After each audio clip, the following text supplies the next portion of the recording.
Huwag na kita i-speaker ka rin. Atau ko tayo.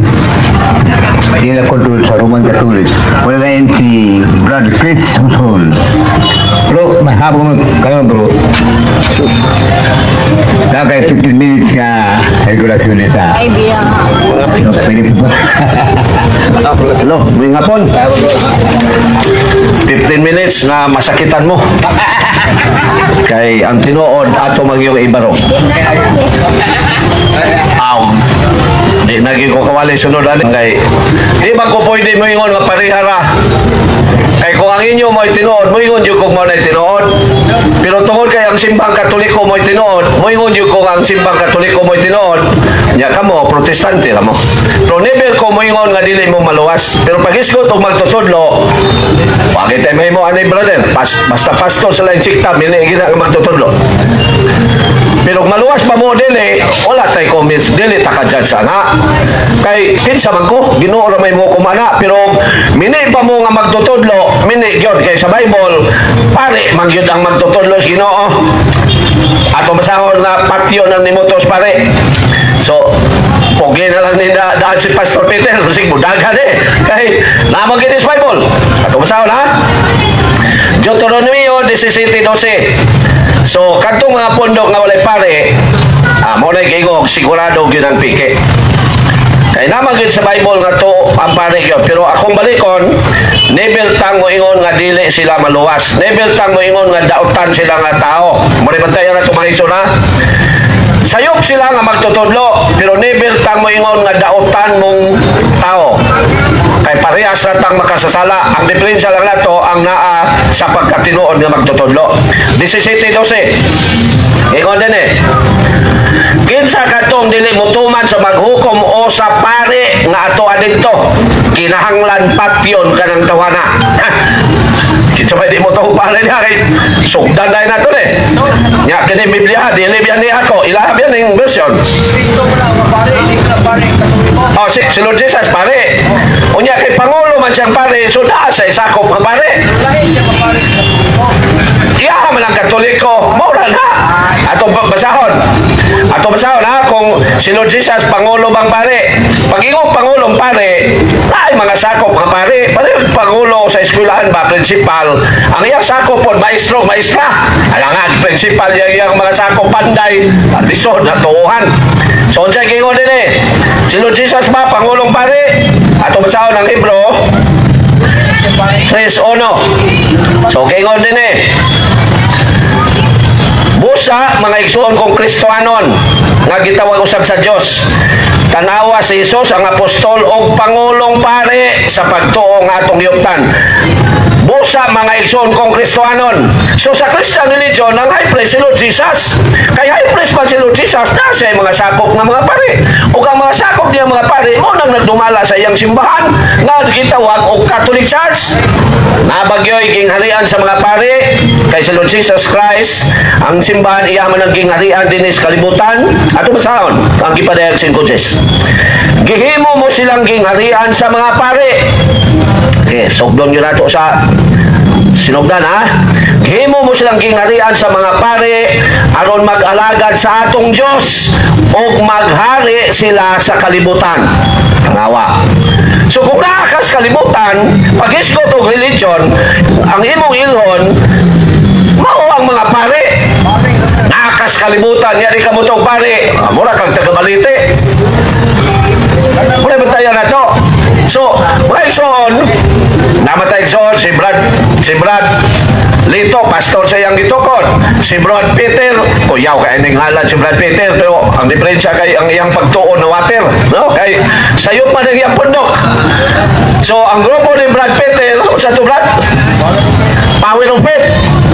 Pero nawala ng power. Faith na lang nga di mao. Napod si Brad, ang grupo ani kuan mo ni in time message. So, never may moingon nga dautan mo mga tao kay parehas sa makasala. Never may moingon nga dili mo maluwas. Never mong ingon nga makasasala mo. Pero moingon yun may nga sa pagka magtutudlo, mili gyud mo kay pare man ang tinuod. Pero na mo musupak mo, pwede mo mangutana. Now, pila edad doon sa kalibutan? 2025. Ang question, asa man nagikan? Edad na ni Lord Jesus. So, kaedad ba na ni Lord Jesus? Pila man na iyang edad pagsugod niya o pagtukod niya sa Christian religion? Ato basahon ang sa Lucas 3:23, gingon din mga 30 ng panuigon ni Jesus, sa diyang nagsugod siya sa iyang buluhaton. Naila siyang anak ni Jose, anak ni Heli. 30 na ang pagsugod ni Lord Jesus sa iyang buluhaton. Unsa may iyang mga gihimo sugod sa pag-edad niya 30? Usa niya na ang pagtukod niya sa Christian religion. Atong basahon ang San Mateo 16:18, gingon din busa sultihan ko ikaw si Pedro, ug ibabaw na ining bato tukuron ko ang akong simbahan, ug bisan gani ang kamatayon dili gayon makabuntog nini. Pila edad ni Lord Jesus gatukod siyang simbahan? 30. Kanya pila edad doon sa kalibutan? 2025. So ato i-minus ang 2025 minus 33. Ibuta kay si Lord Jesus namatay man sa tuig 33. So 2025 minus 33 equals 1992. So mo na ang Christian religion, 1992 years na ang iyang existence. Wala pa ma-discover ang Amerika, Pilipinas, Japan, na ang Christian religion. So, niya kini mo Christian religion ay lang sa pagtawag o Catholic Church. So ang edad sa Christian religion 1992. So kada mo ingon nga kami mo tinuod pero natukod lang sa 1990, natukod lang sa 1844 sa Batista, natukod lang sa 1609 Baptist, natukod lang sa 1739 Methodist, natukod lang sa 1936 ang ipasakupan ni Soriano sa unang atas kay Ngalan, ang Iglesia sa Diyos kay Kristo Jesus ang haligi at suway ng katotohanan sa bansang Pilipinas. Kung muingon mo tinuod pero natukod lang sa 1900 nga mo ang United Pentecostal Church, mga igsoon mini nga mga pundok sa relihiyon. Ang gitukod lang yun ni Lord Jesus mao'y tinuod na relihiyon. Pagdagat sa mga katuigan, mga igsoon, ang Christian religion nga gitukod ni Lord Jesus o ang katawan nga gitukod ni Lord Jesus, nagtudlo na ni o sila mo'y nagtudlo sa matuod nga relihiyon. Ato basahon mga igsoon ang 1 Timoteo 3:16 nga ang mga apostoles na sila'y relihiyon. Gingon din 1 Timoteo 3:16. Dara.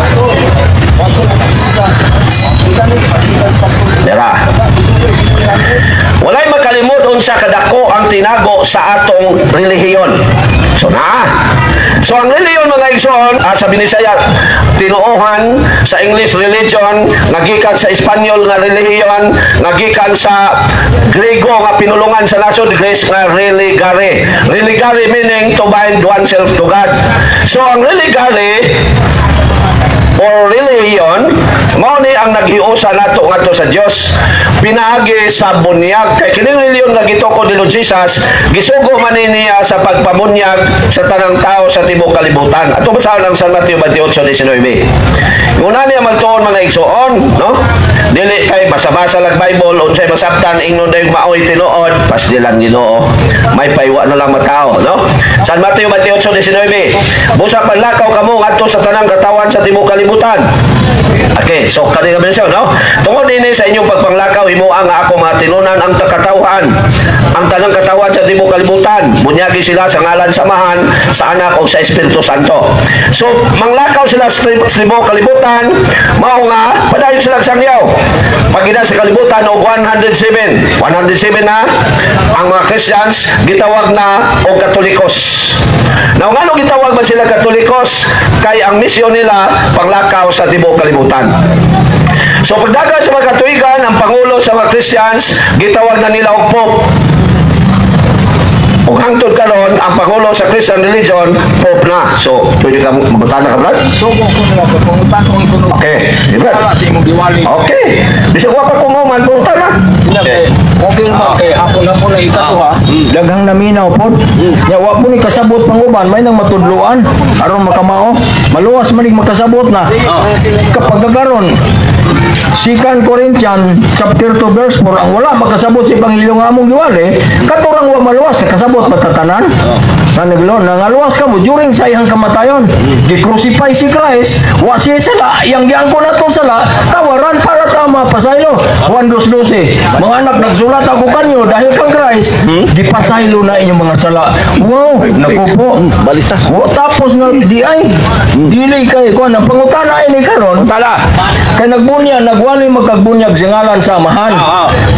Aktual kay ang inyong bunyag singalan man sa amahan og sa anak og sa Espiritu Santo.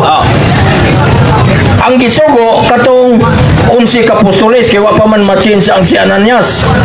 Unya karon, bro. Nya.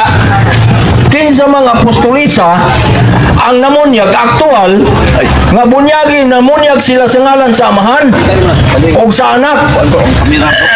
Kaya ang gisugo apostolis man ang pagbunyag sa apostolis sa ngalan man ni Hesus, ang anak man sa ngalan man sa anak, wa man tumana to sa may sayop katong si Hesus o katong apostolis.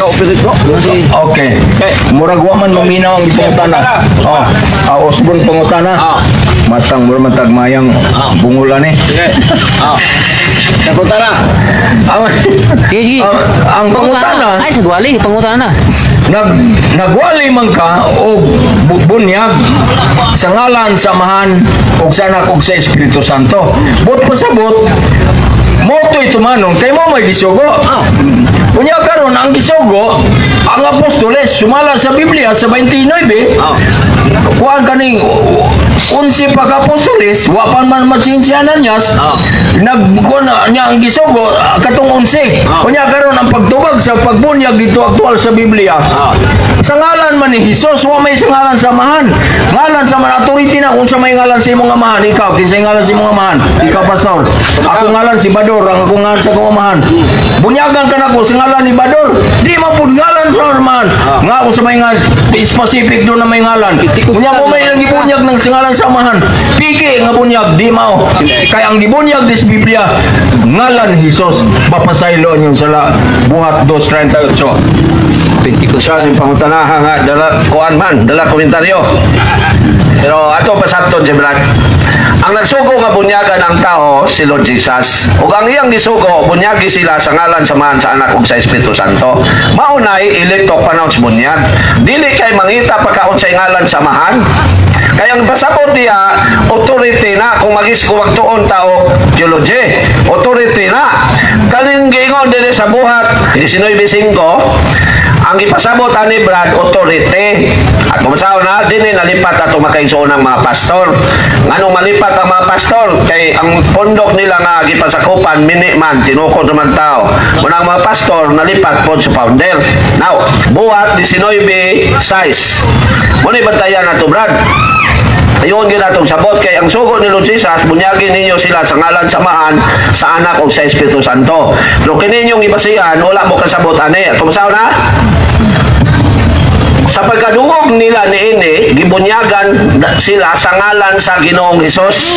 Ngalan ni Hesus niya. Gibunyagan sila sa ngalan sa Ginoong Hesus. Ngalan ni Hesus, dili ngalan sa Pagingog sa ngalan ni Ginoong Hesus, kung tan-aw nimo na ang corresponding ana sa English by the authority of Jesus. Kay kumuyog kag sa ngalan ni Hesus, ang Hesus ngalan naman nadaan. Kuha ninyo nga igsoon. Bunyagi sila sa ngalan ni Ginoong Hesus. Ang Hesus ngalan na nadaan. So mangita pa ka unsa ni ngalan ni Hesus. Mo na bantayan nimo brother. Pag-ingon ni San Pablo, bunyagi sila sa ngalan ni Ginoong Hesus, ang authority yang gigamit, nga bunyagi sila kay sugo na ni Lord Jesus. Mao na. Para ko nagpulis, o mudakop nagpulis, o kawatan, muingo man ang pulis. Sa ngalan sa balaod, ampo na lang. Muingo pa dahil kag sir, unsa ni ngalan sa balaod sir? Wala mamao. So ang gingon din ni brother authority. Nya kamo kay ang inyong mga pundok di man na tinuod nga reliyon. So mo lang dili jud mo kasabot din So mo lang mga igsoon. So by the authority of Jesus, so say gamiton sa ngalan samahan sa anak o sa Espiritu Santo. That is why kung mutanaw ta sa history, pilay dadol sa kalibutan 2025. Kung mutanaw ka sa history sa nagindad pagkalibutan og 100, 200, 300, 400, 500, ang mga Christians mamunyag sila sa ngalan samahan sa anak o sa Espiritu Santo. Ano sa man nalatin sa history na doon ay pundok na namunyag sa ngalan ni Jesus 1600 na 1600 years ang milabay usa pa mibutho ng nagingon nga sa ngalan ni Jesus bunyagan ng tao. Kinsay una? Baptist. Ikaw sumusunod na magas Baptist. Piki mga imuha nagsundog-sundog na magas Baptist. Ang original ala Baptist. So dili mo. So kamo ayaw mo patintal ni John Smith kay kato si John Smith minito nga magtutudlo. So mo na bro no nga ang order gyud sa Ginoo bro nga bunyagan ang tao sa ngalan samahan sa anak o sa Espiritu Santo. Di arita sa grammar. Sa grammar. Oh, sige, gamitin daw grammar. Arita sa grammar. Sige. The name of the Father. But pasabot sa Bisaya pa sa ngalan samahan. So dunay gi-specific gisulti sa ngalan kay may pag sa ngalan ni Jesus sa wa pa siya matao pagangan ni si Jesus kay kani ngalan na mangluluwas. Hallelujah. Si Kristo ang manluluwas. This is not Father. Dili ang amahan. Oh. Tanawa. Ang tanang kagahom gihatag sa iyang anak pagluwas nga tos ng tao. Wala na ilang ngalan Mateo 2 ingon siya so wala na ilang ngalan nga makaluwas sa ngalan ni Jesus kaning bata gipatay ni Herodes ang mga bata tagduha ka tuig unya di pa ang pangutana dito nga kanang ngalan na mo nay manluluwas dili itong ingon nga sa ngalan sa amahan. Ang amahan kuan ang grammar na dunay ngalan duna si amahan sa may ngalan tutubag lang kisa ngalan sa amahan. So, another piki na sa si Brad, no? Si ang amahan dili daw ang manluluwas. Ang anak ra ang manluluwas. Wala siya kabalo nga ang amahan mo ay nagpadala sa anak. Pastilan Ginoo. So dili mao. So sayo blay mo Brad. Ang manluluwas ang Dios. Kinsa maong amahan ang anak o Espiritu Santo. Kinsa si Lord Jesus, si ang Dios nga anak gipadala sa Dios amahan. So ang manluluwas ang amahan ang anak o ang Holy Spirit kay sila man ang usa ka Dios. Mo na brother. So kanay mong power of faith. Sorry yung kayo. Mini gina ang pundok sa reliyon, no? Napoy pangutana, no? Ato igsoon nga founder po ni. Kani akong pangutana, wala ni magpasabot nga akong gisungag si Pastor Peter. Parebag, sa ngalan sa balaod, didakop ka namo. Mangutana pa ba dihay taog unsay ngalan sa balaod? Nakasabot naman ta nga otoridad na. Oh. Tama ba? Otoridad na sa ngalan. So, wala na magpasabot nga pakitaon pa nimo ang personal name. Kay kung mayroon ka ang ngalan po sa Espiritu Santo, wa man hinanli sa malang kasulatan ang Espiritu Santo. So asa man ngalan niya? Kani si Brad Peter. So sayop na imo bro, no? Sayop na imo kay kung ang imo panabot atong gamiton, mangita patag sa day ngalan sa Holy Spirit ani. Ana. Ya kay wa may ngalan dinhi ang Holy Spirit, ang may tabo mo biyahe pa kadito ano mangutana kadito. Na biyahe na. Siya may ngalan sa Espiritu. Nya wa man nagisulat din so bali ang imo panabot. Di man na mangalan ng Espiritu. Lagi niya kay ingon man kag bunyagi sila sa ngalan samahan sa anak ug sa Espiritu Santo. Di mangutana ta kung sa ngalan samahan. Mangutana ta kung sa ngalan ni Lord Jesus. Ngalan naman nadaan. Mangutana ta kung sa ngalan sa Holy Spirit. Ang amahan human being na siya na physical. Sa human being ang amahan. Ang mo na siya. Ang amahan, ang Diyos Espiritu, ya human being. Naunsa naman inoon ni Brad Peter. Mo na siya. Ang Diyos amahan, divine being. Mo na siya. Dili human. Sige na siya. Mo na siya ang Mo na si Brad Peter ang pagtuon na water. walay ngalan. Ha? Walay ngalan ang amahan dia. O lagi kung walay ngalan lagi ang amahan niya, kung ang imo mo itong sundon nga sa ngalan sa Samahan kung sa Espiritu Santo, usaw naman ang awa may ngalan ng amahan. Usaw man ang Holy Spirit wa man ang ngalan. Di man ipabunyag ng Espiritu kay sa ngalan masamahan. Kunya Ngalan Samahan sa anak kung ibon niya. Noy Bisay. Bebe, sabi si Brad Peter nga. Isayas. Di naman kay numdom sa atong gibasa. Dali ara po ni kalimot ni si Brad Peter, oy. Kumusta na unsay gingon ni Lord Jesus? Tao sa kabata nganli sa amahan nga walay katapusan. Dalaw. Mao si Jesus na ito. San Mateo 28:19. Pastilan bubuan ni nagwalay. Dahil, may ingon na sa bugo. Ayaw lagi na mga words na mga bad guy. Pero no, yung kana bro, no? So, pasay delikado. Amigo man, ayaw na mga bugo kay wala ko masakit eh. Maluoy lang ko nimo kay basig. Bawian kasi Ginoo kinabuhi ron, impasig ka. Personal man na. Ang lo na bod. Dili man na pinunglo, wa ta kabalo ka no sa tabawian. Ang pasaylo Oh. niya ikaw. Kung itong lo. Hadlo po dahil tunglohon po dahil eh. Wagin mo yung panong mura kang sigihon nun ba? Buhay. Naama si San Pablo gani mingon nga silutan bawian gani ka si Ginoo. Ring nga matay itong long husol. Ikasiyam ka kay walo na ba to? Ikasiyam gikag. Magsigi kag pangingalan bugo. Ikasiyam gikag. Okay, sa Mateo 28:19. Tungod niini sa inyong pagpanglakaw himuha nga ako mga tinun-an ang tanang katawan sa tibuok kalibutan, bunyagi sila sa ngalan Samahan sa Anak ug sa Espiritu Santo. Kinsa man ang amahan, mo na ang God the Father nga nagpadala ni Lord Jesus. Kinsa man ang anak, mo na si Lord Jesus. Kinsa man ang Espiritu Santo, mao na ang ikatulong persona sa usa ka Dios nga gitawag og Espiritu Santo. Wala siya personal name gyapon. Ya, kung sundo nato to iyang panabot mo gawas nga nakasayop-sayop ning Bible. So napay punta na. Oh, punta na ka Brad. Mangayo ko bisag tulo lang ka verse nga dunay authority ang inyong mga kaparian. Muhatag lang kag tulo kay ato nang isgutan.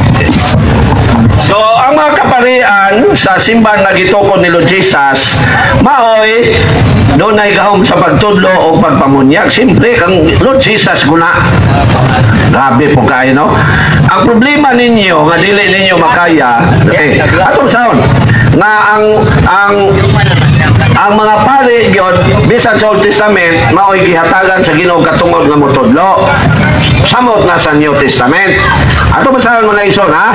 Ang giingon ni Lord Jesus na sa pari kita mo dool. Ato basahan na ang 17:14 sa Ebanghelyo ni San Lucas. Na mingon ang Ginoo sa mga tao adto mo sa mga pari. So sa diyang dunay nagmasakiton, asa gi-recommend sa Ginoo ang tao sa mga pare. Wa gyud siya moingon ug adto mo sa dili pare. Ato basaon ha. Sa Lucas 17:14. Giingon din eh. Nakakita kanila si Jesus og gingnan. Lakaw og pahiling kamo sa mga pare. So, klaro, nga sa pare kita.